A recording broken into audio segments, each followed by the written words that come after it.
think it's time to blow this scene. Get everybody in the stuff together. Okay, 3, 2, 1, let's jam. Hay pérdidas en el mundo de la animación que se notan, y después estuvo Satoshi Kon. Cuando se habla de quién heredará el trono de Miyazaki, que con su El Chico y la Garza parece estar lejos de ocurrir, suenan nombres como el de Mamoru Hosoda, con obras destacables como La chica que saltaba a través del tiempo, El niño y la bestia o Mirai, mi hermana pequeña, o por otro lado el que en mi opinión tiene más papeletas de conseguirlo, que sería Makoto Shinkai, con sus destacadas obras Suzume, Your Name, o en mi opinión su trabajo más redondo, El jardín de las palabras. Sin embargo, cuando se habla de Miyazaki como el genio japonés de la animación o de Ghibli como la Disney japonesa, hay un elemento que se deja fuera de la ecuación y que la reformularía por completo. Y sí, ese elemento es Satoshi Kon. Pues en mi opinión, el cine de Miyazaki, con la pérdida de Satoshi, perdió un digno contrapeso. Mientras que por un lado teníamos la visión de la infancia, de la esperanza y la inocencia, que nos hacía tener ganas de vivir y de sonreír, por el otro teníamos la visión de la madurez, de la inquietud y las bajas pulsiones, que nos hacía enfrentarnos a una realidad cruda y poco complaciente. Y si ambas hubiesen convivido durante más tiempo, no tengo dudas que estaríamos hablando de la mejor dupla de la animación de la historia, una pareja obligada a enfrentarse, pero de cuyo enfrentamiento solo hubiésemos salido ganando el público. Pero esto no son más que conjeturas con las que simplemente quiero destacar la figura de quien firma una de las películas más profundas que ha dado la animación, la que posiblemente sea la mejor obra de uno de los directores más plagiados y poco reconocidos del medio, una cinta que destripa el alma de una sociedad viciada como en la que nos encontramos, un thriller psicológico que quiebra el falso espejismo de la belleza para ver qué se esconde debajo sin miedo a lo que se encuentre, y en definitiva, una obra maestra. Hoy hablamos de Perfect Blue.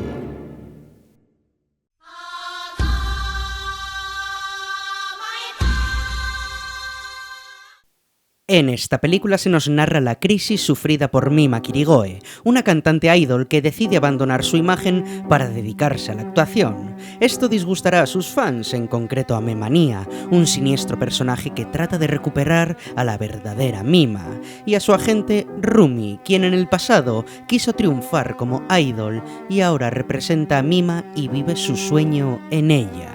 Con el tiempo, Mima irá incursionando en el mundo de la actuación, dejando el estereotipo virginal y candoroso que había construido a un lado para ir al extremo opuesto como actriz, entrando así en una espiral de paranoia, arrepentimiento y miedo que, junto con una serie de asesinatos que comienzan a suceder a su alrededor, la llevarán a cuestionarse qué es real y qué ilusión. Ahora que conocemos más o menos la historia, comencemos por el principio. Su título, Perfect Blue. La primera frase del libro que adapta la película dice que ella miraba el cielo occidental donde el azul era consumido lentamente por el rojo. Hay que saber que la luz azul está en el límite del espectro visible por nuestros ojos, y como habrán comprobado quienes están ante una pantalla durante demasiado tiempo, a la larga esa luz azul genera fatiga y dolor de cabeza. En Japón, el azul es lo que representa la juventud, lo nuevo, pero a su vez, la depresión. En términos generales, el azul se plantea como una representación de la pureza, de aquello que aún no ha sido mancillado, mientras que el rojo simboliza la degradación de esa misma pureza.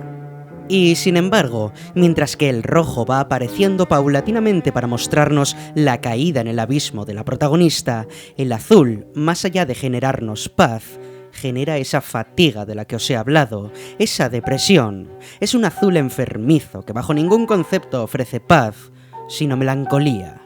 De esta manera se deja clara la idea de que ese azul perfecto, al que hace referencia el título, es una simple fantasía. Solo es un espejismo que tarde o temprano será roto por el rojo. El azul perfecto es esa mima perfecta que no existe, más que en la imaginación, y el rojo es lo que conlleva la destrucción de esa fantasía.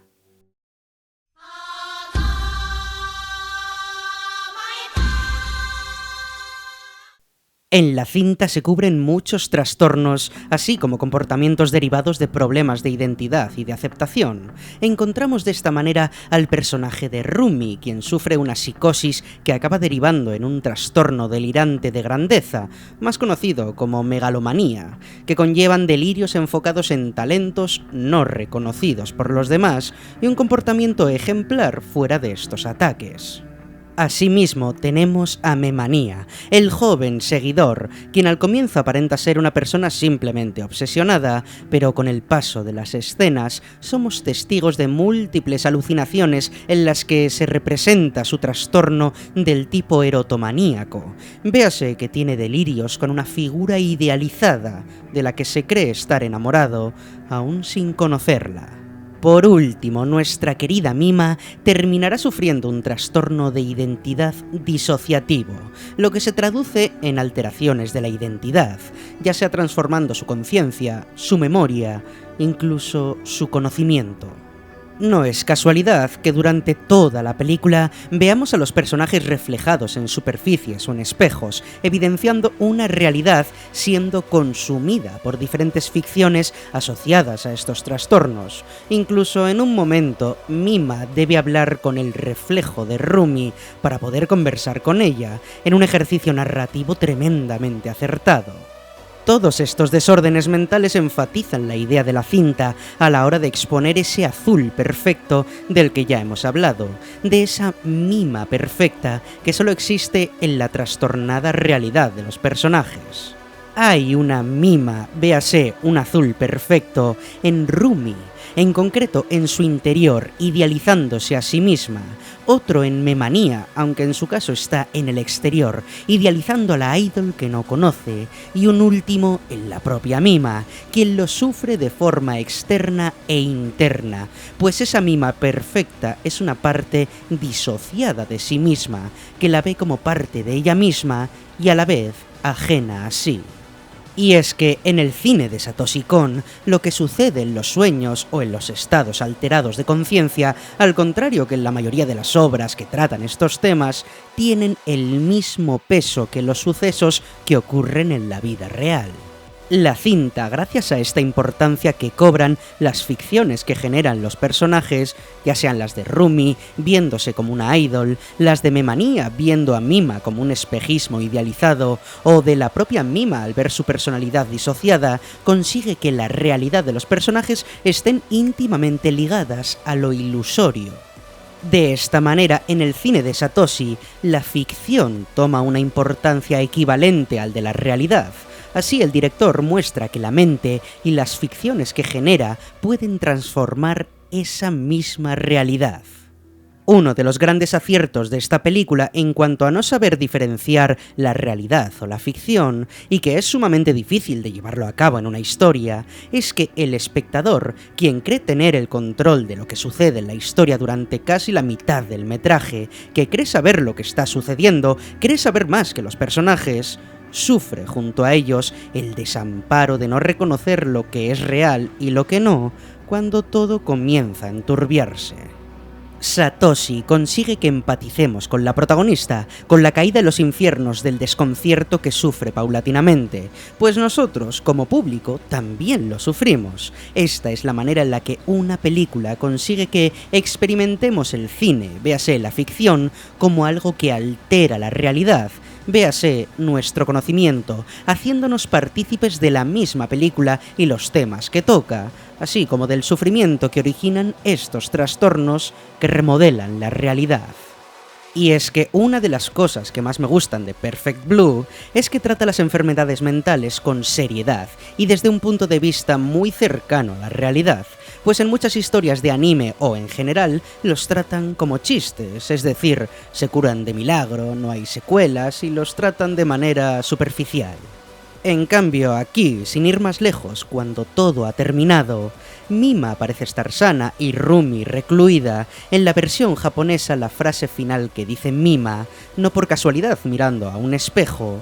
"Ahora sí soy la verdadera Mima", fue doblada con la voz de Rumi.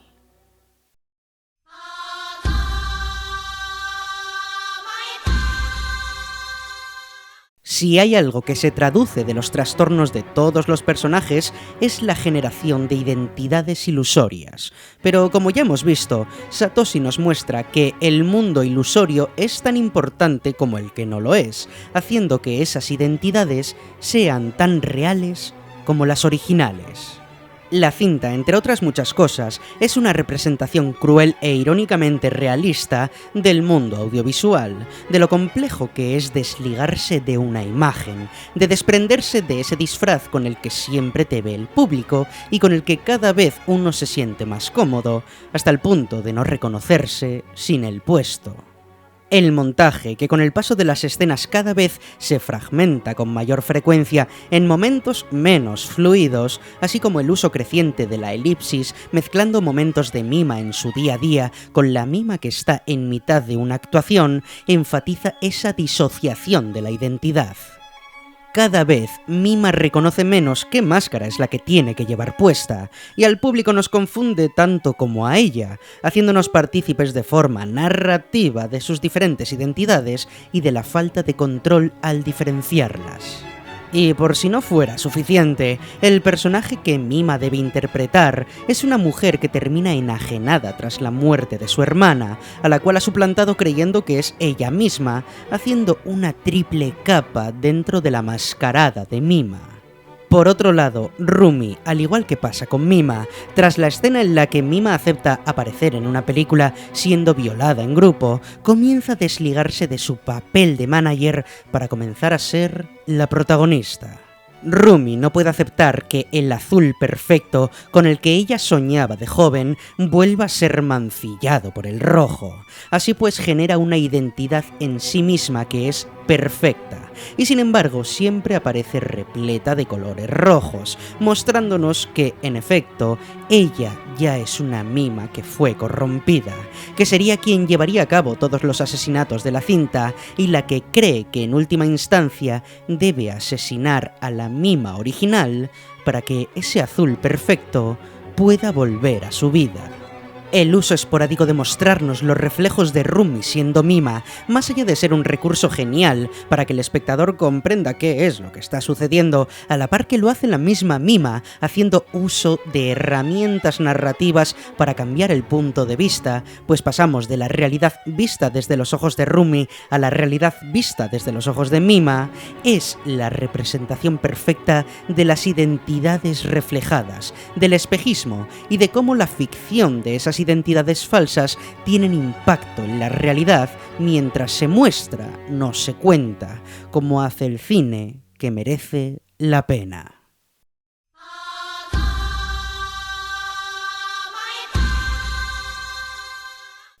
Una de las cosas que ha caracterizado el mundo contemporáneo ha sido la importancia de la imagen. El aparentar ser algo ha pasado a tener una mayor importancia que el mismo ser algo. Como no podía suceder de otra manera, en un mundo donde la imagen y la apariencia han tomado un protagonismo total, la idealización de las imágenes y de las figuras que las constituyen se ha vuelto una costumbre.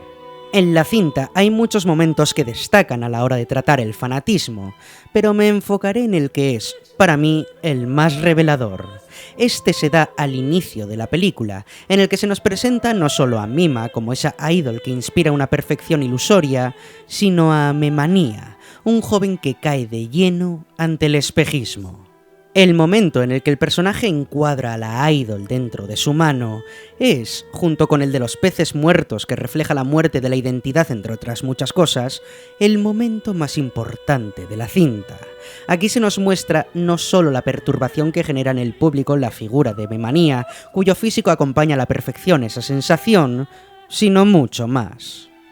La imagen nos presenta a una Mima idealizada, que es sostenida por la mano del personaje. Así pues, se muestra como una muñeca, como un juguete imperecedero al que no le influye la realidad, pues pertenece a otro lugar, al lugar de la fantasía, suceso peligroso al despersonalizar a las figuras cuando se convierten en objetos a los que aclamar. Asimismo, el que esté sobre su mano también nos demuestra la necesidad que siente Memanía por poseerla, por tomar esa ilusión y hacerla real, hacerla propia, incluso querer proteger esa fantasía de la realidad que la rodea. Algo que se enfatiza enormemente con ese aspecto prístino que toma todo el ambiente desde el punto de vista del personaje y que desenfoca el resto de la realidad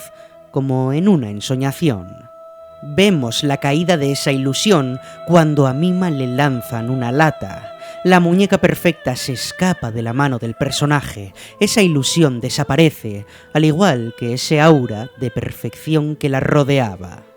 Este pequeño fragmento, del que me podría pasar hablando horas, es la perfecta introducción a todos los temas anteriores, pero que pone el foco en la idea del ídolo y la figura idolatrada, que muestra la fragilidad de ambas partes, el plano sobre el que se construye toda la película, desde los trastornos, la identidad hasta el fanatismo, que evoca al mismo tiempo una tierna pureza y una desagradable perversión de la misma, y en definitiva que, por desgracia, refleja a la perfección una sociedad que cada vez busca con mayor ahínco ese azul perfecto que solo podrá encontrar en un mundo ilusorio.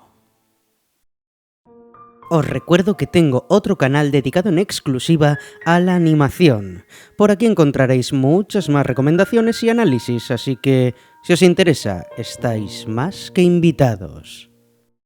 Akira, una de las películas de animación más influyentes de la historia, es un viaje entre lo humano y lo divino, lo artificial y lo natural. Os invito a que veáis este vídeo en el que repasamos los motivos por los que sería una película profética que comprendió el pasado para descifrar el futuro.